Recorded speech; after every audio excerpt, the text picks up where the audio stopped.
Pero patuloy tayo magtiwala sa Diyos. Magtiwala tayo sa Kanya. Patuloy tayong kumapit sa Kanya. Patuloy tayong sumandal sa Kanya. Mahirap. Sabi nga ni Jesus, mahirap. Pero ang grasya ng Panginoon ay narariyan lang. Yung pagpapatawad niya, yung pagmamahal sa atin, yung pag-asa, narariyan lang.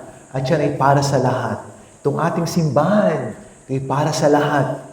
No? Lalo na yung nangangailangan ng pagpapatawad ng Diyos, nangangailangan ng pag-asa, nangangailangan ng pagmamahal. At sana, sa inyong pagpasok sa ating simbahan, nararamdaman nyo na mayroong Diyos, mayroong Jesus na nagmamahal sa inyo, na nagtitiwala sa inyo, na nagpapatawad sa bawat isa.